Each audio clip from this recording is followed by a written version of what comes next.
Bonjour à tous.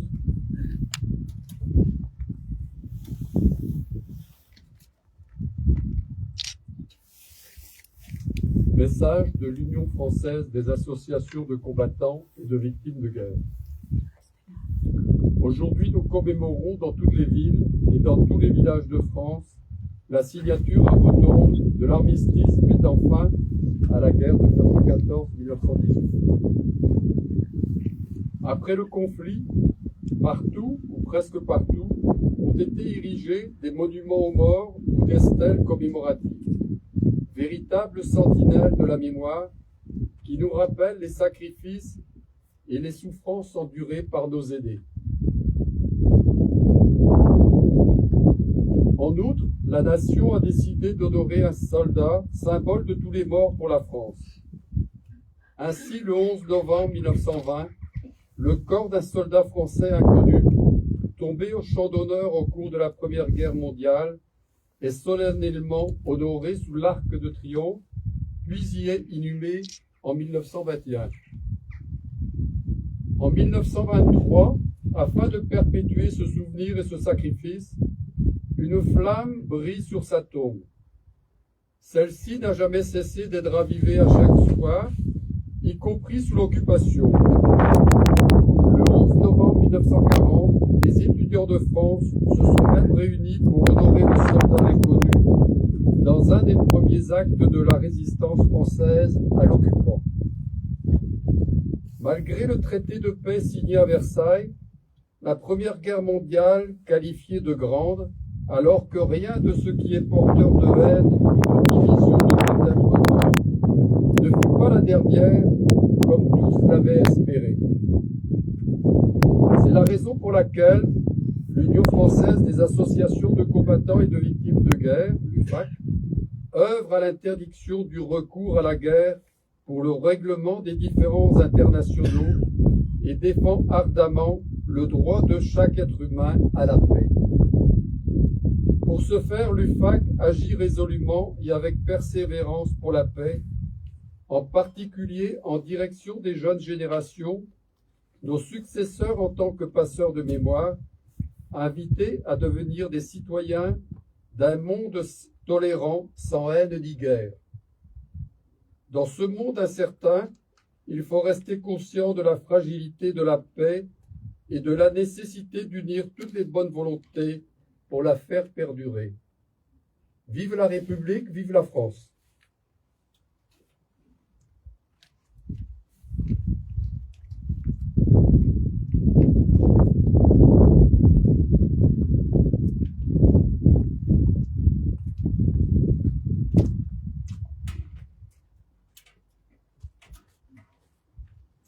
Mesdames et messieurs les élus, mesdames et messieurs les autorités civiles et militaires, mesdames et messieurs les représentants des associations patriotiques, mesdames, messieurs, c'était il y a 107 ans, en 1918, à la 11e heure, du 11e jour, du 11e mois, de la boue des Flandres à la frontière suisse, les clairons égrènent les notes du cessez-le-feu.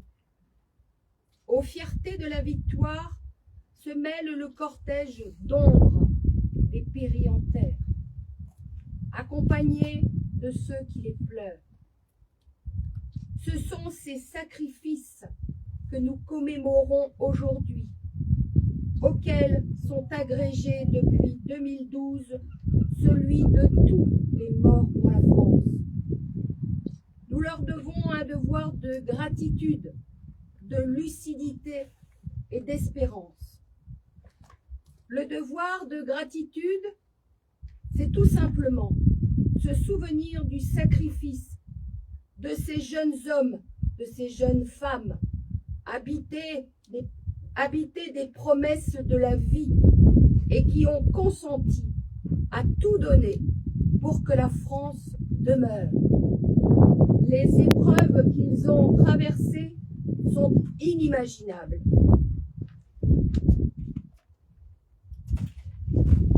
Durant 4 ans, les soldats ont survécu dans des conditions épouvantables.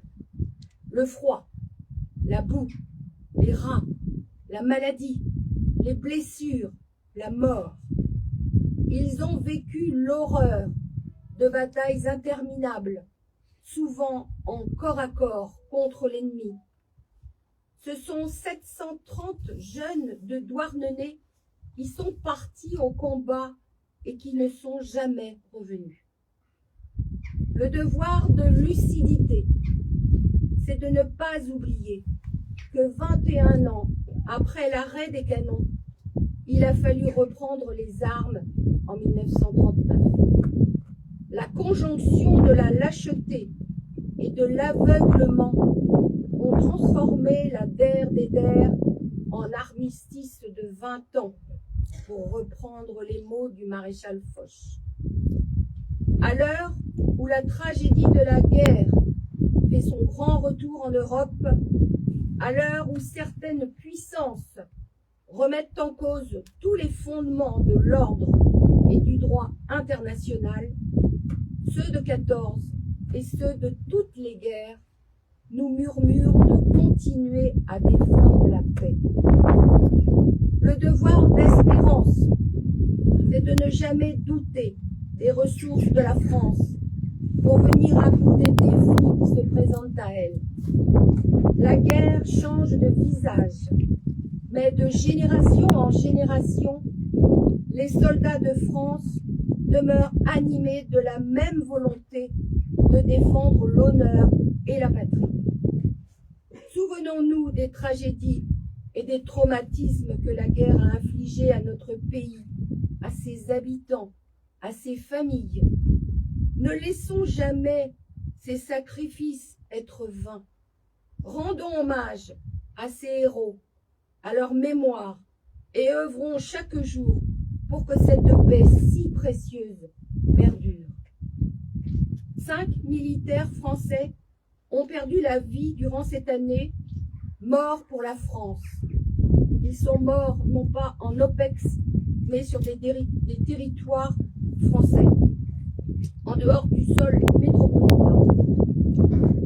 On peut citer le 15 novembre 2024 au Liban, Fanny Claudin, 121e régiment du train, maréchal des logis-chefs, 23 ans. Le 19 mai 25 en Guyane, Maxence Roger, du 3e RIPA, était sergent. Le 22 juillet 2025 en Guyane, Lauriane Beg, aviatrice de 11e classe. Le 16 septembre 2025 à Mayotte, Nicolas Verrier, gendarmerie maritime, maréchal des logis. Le 2 novembre 2025 en Guyane, Jimmy Gosselin, 7e bataillon des chasseurs alpins, qui était caporal. Je souhaiterais également avoir une pensée pour Louis Briens et André Trévidic, qui nous ont quittés cette année. Je voudrais exprimer toute ma reconnaissance aux associations patriotiques de Douarnenez ainsi qu'à leurs porte-drapeaux pour leur présence constante et leur fidélité à chaque commémoration. Normalement, nous devions avoir un piquet d'honneur du détachement d'Air 928, mais je crois qu'il n'est pas arrêté. Enfin, je voudrais adresser mes remerciements aux services municipaux pour leur implication dans la préparation et le bon déroulement de chacune de nos cérémonies. Ces moments de mémoire et de recueillement nous rappellent avec force l'importance de transmettre aux générations futures les valeurs de courage, de solidarité et de fidélité à notre nation. Je vous remercie de votre attention.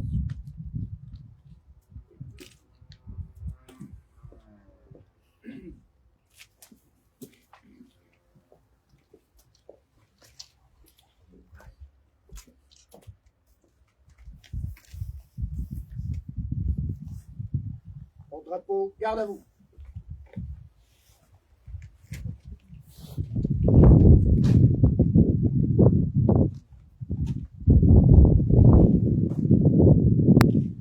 message de Madame Catherine Vautrin, ministre des Armées et des Anciens Combattants, et de Madame Alice Ruffo, ministre déléguée auprès de la ministre des Armées et des Anciens Combattants. Le 11 novembre, la France écoute battre son cœur. Elle se recueille devant les noms de ceux qui ont donné leur vie pour que nous vivions libres. Elle se rassemble pour commémorer la victoire et célébrer la paix. C'était il y a 107 ans. Au fracas des armes succédait le silence des plaines dévastées de Champagne, des vallées de la Meuse, des forêts d'Argonne. Ce silence portait le poids immense de ceux qui étaient morts durant 4 années dans les grandes batailles, couchés dessus le sol ou ensevelis sous la boue. 1 400 000 soldats tombés au champ d'honneur, autant de familles meurtries, 4 millions de blessés et de mutilés, et de tous ceux apparemment indemnes, combien de nuits hantées par des terreurs sans fin. Chaque année, devant les monuments de nos communes, les générations se rejoignent. Unis dans cette mémoire, nous rendons visible l'idéal qui nous tient debout, le sens que nous avons donné à notre histoire, le projet collectif que nous poursuivons par-delà les tragédies. Construire un ordre tel que la liberté, la sécurité et la dignité de chacun soient garanties. Selon les mots du général de Gaulle en 1941, ce projet porte un nom, la République. La République a donné à chaque soldat mort pour la France, aussi anonyme soit-il, d'être honoré à la place la plus élevée, celle qu'occupe la tombe du soldat inconnu sous l'Arc de Triomphe. En lui s'incarne le sacrifice de tous les morts pour la France, d'hier et d'aujourd'hui, juste à ceux qui, loin de chez eux, sont tombés en Indochine, en Algérie, dans les Balkans, en Afrique, en Afghanistan, au Levant. En lui se mêlent leurs visages venus de tout horizon. Ceux des fusiliers marins bretons et des tirailleurs sénégalais, unis dans le même héroïsme à Dixmude. Ceux tombés à Verdun et sur les plages de Provence. Ceux des francs-tireurs, des partisans et des résistants du réseau Alliance. Ceux de ces combattants venus d'Afrique, du Pacifique, des Amériques et d'Asie, qui reposent désormais dans le sol de France, sous les croissants, les étoiles et les croix des carrés militaires. Ceux des incorporés de forces alsaciennes, Mosellans, puis dans le drame intime de leur conscience, ceux qui croyaient au ciel et ceux qui n'y croyaient pas. Sur ce soldat de tous les âges et de toutes les origines, la flamme du souvenir ne s'est jamais éteinte. Il y a 100 ans, en 1925, était organisé aux Invalides le premier atelier de confection du bleuet de France, devenu le symbole de la solidarité avec le monde combattant. Cette petite fleur qui poussait dans les tranchées témoigne de la force d'âme de la nation. Force d'âme qu'ont rappelé les commémorations du 80e anniversaire des débarquements, de la libération et de la victoire, dans une époque où la nôtre, où nous réapprendrons que la guerre est possible. Assistant depuis Londres au péril qui pesait sur la survie même de la France, la philosophe Simone Weil offrait en 1942 une définition du patriotisme que chacun peut faire sienne, le sentiment de tendresse poignante pour une chose belle, précieuse, fragile et périssable. Ce patriotisme demeure une nécessité vitale. Marc Bloch, l'homme des Lumières dans l'armée des ombres, en incarna l'exemple. Son entrée au Panthéon le 16 juin prochain, décidée par le président de la République, rappelle que l'esprit de défaite est toujours un poison mortel. La flamme qui l'animait fut une invincible espérance, l'espérance de ceux qui ont décidé d'être forts pour protéger ce qui est juste. Cette espérance que symbolisait déjà dans le ciel de Reims, le 11 novembre 1918, Les tours restées debout de la cathédrale martyre, le 8 juillet 1962, sous ces voûtes reconstruites et scellées la réconciliation franco-allemande pour que l'Europe vive libre et en paix, car là sera toujours l'espérance de la France, fidèle au sacrifice de ses anciens, à ses valeurs et à ses promesses, consciente de sa vocation universelle au service de la paix. Vive la République, vive la France.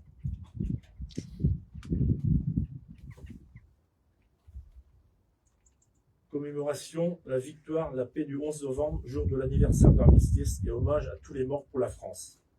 Le 15 novembre 1924, maréchal des logis-chefs, Claudin Fanny, 121e régiment du train à Montlhéry. Mort pour la France.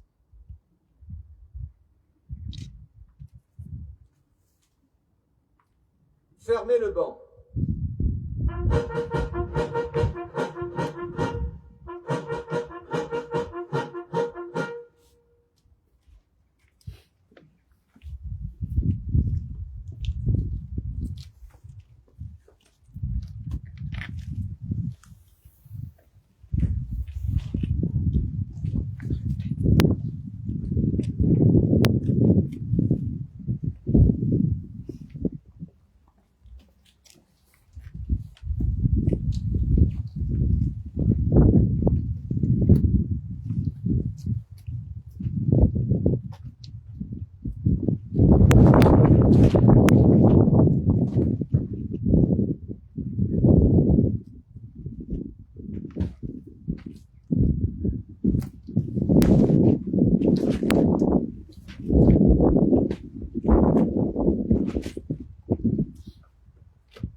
Aux morts!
L'étendard sanglant est levé, l'étendard sanglant est levé. Entendez-vous dans les campagnes ces féroces soldats qui viennent jusque dans nos bras, égorger nos fils et nos compagnes. Nos armes, citoyens, formez